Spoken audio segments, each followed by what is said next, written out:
morning. We're on our way to Berkey. Had to load up some beans for a customer this morning and talk to Dad. He's going to do some spraying for me on some corn, which is awesome. I appreciate the help. And we're going to go side dress corn at Berkey. So we'll start our long trek down there.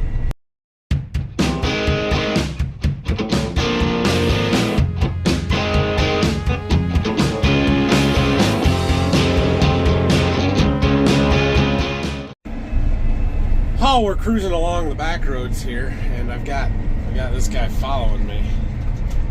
Now I'm going slow, not because I have to go slow, but because we have tracks, and tracks get hot, and the faster you go, the hotter they get, and the longer you drive fast, the hotter they get, and that ruins tracks.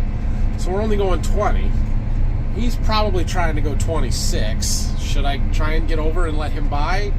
I can't imagine he's going as far as I am. I keep thinking he'll turn off at every intersection, but he doesn't, so I don't know. It'd be hard for him to get around me. I would doubt if somebody was in front of me doing that, there's no way I would try and go around them. I would just keep going, man. So, is that what I should do? I think that's what I should do. Well, we've almost made it down to Berkey here. That's our wheat field. Look how yellow it's turning. Wheat's turning fast here. It's a couple of weeks away. We're going to be in the wheat harvest, I would imagine.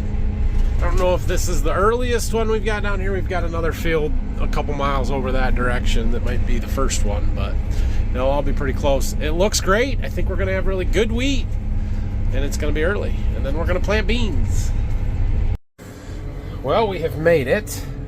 Phil had 3 tanks sitting here for me already, so that's good. We're going to start right here at home. And there's 75 acres out here. 3 tanks should be enough to do it. There's our work plan. Get that loaded. That's our script and what we're doing and everything. This one's going to be a little rough. Everything down here is going to be a little rough because it was a little rough when we planted. But we'll be fine. This field in particular, though, has the tile lines in it that we have to bounce directly across. So we'll see. It'll be interesting how this floats across. Dad was not having fun when he sprayed it, so we have tracks though. We're just getting started here. I was doing some end rows and noticed something kind of cool, so we're going to get out and do our agronomy lesson of the day.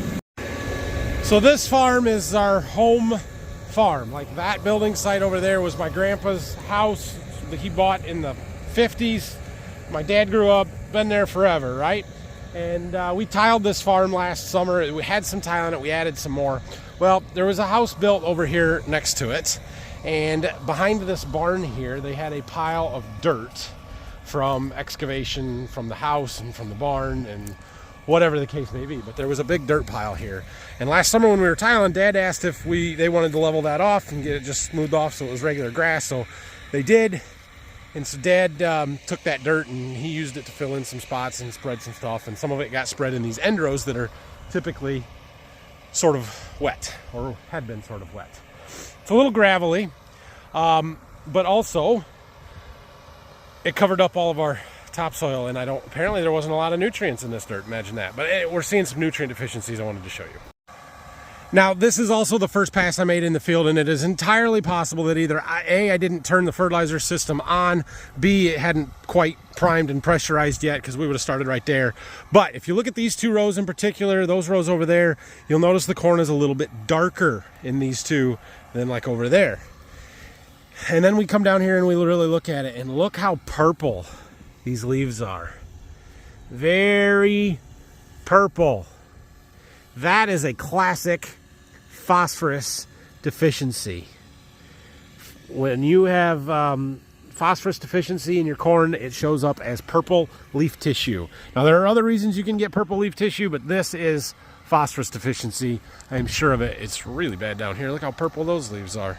So that's a big reason why we put a lot of phosphorus in our starter and in furrow and in 2x2, because I need those corn roots to be able to get into that phosphorus immediately once they start growing and prevent that phosphorus deficiency. It's not that our soil, for the most part out in the field, is deficient in phosphorus. It may be right here from all the dirt that was just added in here, and you can see how gravelly and stuff and not great dirt it is. Once we get that worked in and mixed in a few times, that'll go away.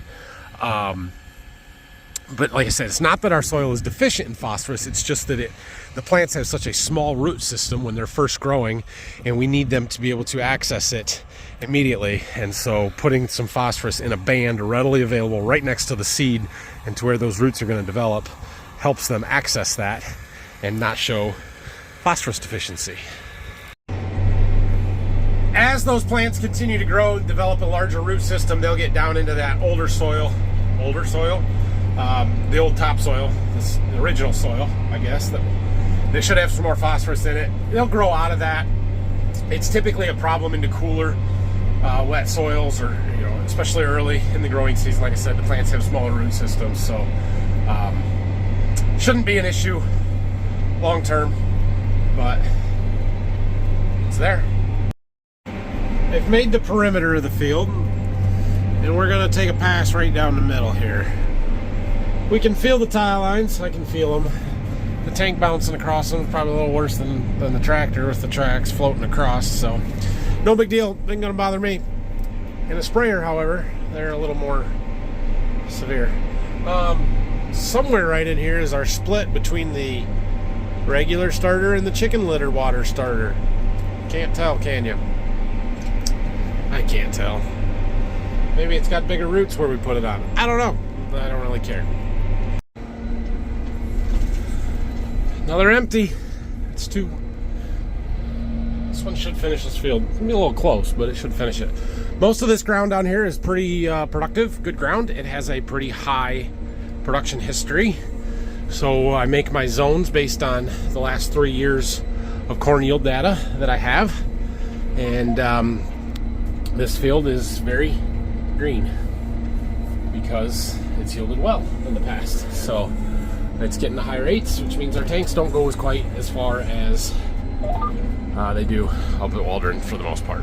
The first field is done. We jumped across our new bridge in the back of the field there that Dad put in last summer, and we're on this next one here. This corner up here was super wet when we planted. We just destroyed it with the planter. You can see stuff like that. It's worse up over there. You just can't see it from here as well. I kind of went through this once with the bar without a tank behind me just to try and loosen it up and level it up a little bit so it's not so rough going over it now. Seems to have helped. But yeah, there's some spots there that are really, really rough.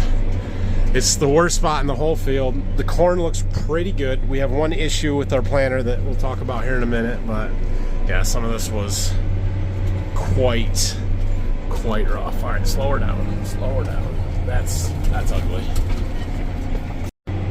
Phil got me some lunch. Thanks. Even got me a couple of cookies. What a deal. Thank you, thank you. Ah, my rough ground got me. Dang it. I've got a flat tire on the bar. I'm pretty sure, without going and checking, I am pretty sure that we were bouncing across a bump or a rut or something, and they're on casters, so they kind of pivot and it turned sideways and it caught, and I think it rolled the bead enough that those tires are sort of low pressure. Only run 30 pounds in them. I think it popped. It just popped it off the bead and went flat. I could be wrong. There could be something in it, but we got to run back to the farm and fix it. Well, we got it to take air, but the valve stem seal is bad, so we got to take that out. All fixed up. We didn't end up having the right tubeless valve stem. Tubeless valve stem to put in there, so I had to run to the local John Deere dealer, which conveniently from here is only 3 miles away. From Waldron, that was a 45-minute run, or we would have went to the auto parts store 5 miles away instead of the John Deere dealer, but they're the closest decent supplier around here, so they had what we need. Got her fixed up. Probably cost me 45 minutes of time here, but that's okay.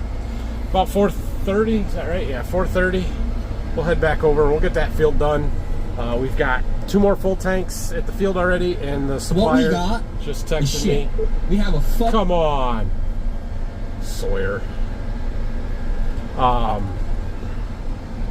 We've got 2 more at the supplier they've got weighed out for us already, so Phil's going to get those. 4 more tanks will do over 100 acres plus the partial that we've still got, which is still most of the way full. Yeah, we'll be fine for tonight. Alright, so I told you earlier we had a little planter issue when we were out here that we would talk about later. Well, it's later. You see that row? You see that row? They're a little yellow. We clearly had a starter row plugged, and there's the center of my planter pass, so it was row 13, 14, 15, 16, 17, 18. Row 18 on the planter was plugged. That's likely the 2x2 starter, and when we were cleaning it out a week ago, I found one row that both sides of the row were plugged. It's probably that one. This is the problem with that system, is that my little float ball gauges that are on the wings there, with that black liquid, you can't see them, so I was unable to verify that that was working or know that it had gotten plugged, because it was working earlier, obviously. But at some point it became plugged and stopped, and corn's yellow because of it. Now, it's not terrible everywhere. There are certain places that it's much more obvious than others, but yeah, not good. So that is one of the things that I would really like to update and upgrade for next year, is to put a better monitoring system on the 2x2 fertilizer. The in-furrow stuff, I have a pretty good, that exact rate works really well. The 2x2 was a Surefire or SurePoint system, and the pump works great, and the section control on for each the rows works really good. The problem is there's no flow meter on every row or monitoring system for each row that is reliable, so we're gonna have to look into that. I've been having a pretty decent day, other than a flat tire. We're about done with this second field here. There's 90 some acres. We got 91 of it done. We've really just got another round and a half to do. This tank is empty, I think. It was about empty, but when I turned around on the end down there and I set it in the ground, all of a sudden I got a message saying there was no flow detected, like my flow meter went bad. And I'm really hoping that's not the case. We're gonna go change tanks, because it's possible that the tank is just empty. It's possible it froze. I'm not sure. I don't like this. We'll check our wires, make sure. I had some trouble with this flow meter a couple years ago. I think it was a wire connection or something, so maybe that's our problem. But I'm a little concerned, because if the flow meter went bad or something major is wrong here, well, that'll shut us down for today, and we'll have to fix it in the morning. Now, the good news is we've only got about 115 acres to go, so it's easily doable tomorrow, as long as we can run. Got our new tank on. We're going to find out real fast whether this is going to be a problem or not. Because as soon as we set it in the ground and turn it on, either we get a reading or we don't. If we don't, we're likely going to have to bleed the entire system out and try and here we go. Nothing. Dang. Oh, there it is. Now we do. Okay, good. So it was either just empty, or usually when it gets empty it starts getting really erratic, bouncing all over the place because it gets air or vapor gas in it. But I don't know. Whatever, we're good. Where did we leave off? Oh yeah, we just switched tanks. Well, we got that field done. We're on our little corner field here. We got a 42 acre field here on this corner. This is where my corn plot is. So you can see the orange stakes down here on this end. Planted a second corn plot here at Berkey because the ground is different.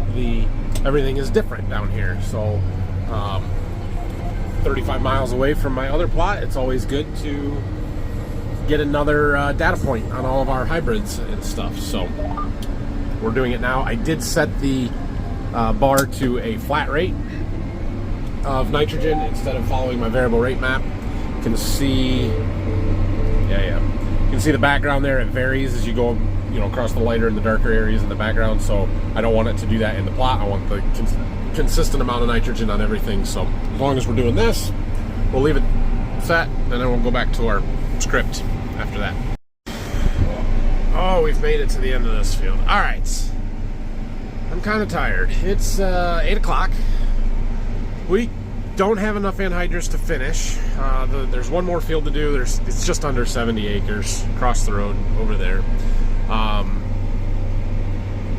So there's no reason for me to stay and keep going here tonight, because we got to come back to finish it tomorrow anyway.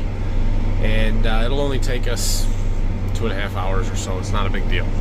We had a great day today. We've done 215 acres, something like that. Plus the drive down here didn't start till 11, so we had a really, really productive day. Yeah, I'm gonna finish this pass. We're gonna fold her up, drive back over to the farm over there, and I think Phil's still there waiting for me, and so we'll head home and then come back tomorrow. All right, Phil and I made it back to Waldron here from Berkey, and I'm going home for the night. So Dad did bring the sprayer down this evening, and then he brought another truck back, so he's back. But what that means is we've got to spray the corn tomorrow too, so we're going to finish side dressing. Phil had an appointment or something in the morning, so he's going to be a little later getting down there, which is fine. We've got a tank and a half we can run out when we do get there, and we got some spraying to do. The spraying should only take us a couple hours maybe. I mean, we're going to spray all that corn, but we can spray it fast, so we'll do that tomorrow. We are going to take my Chevy truck and the gooseneck trailer down. I've got to take the chemicals that we need to spray, and I'm hoping I can pick up boxes from one of the neighbors there that still got some, so try and do a couple things in one trip there. But thanks for watching today. Have a great night. If you have any questions or comments, leave them down below. Make sure you like the video. Subscribe to the channel if you would for me, please. Head on over to Farm Focus. Grab yourself a Borderview Farms t-shirt. Link in the description. And we'll see you guys again tomorrow. Last day of side dressing tomorrow. I'm excited for that.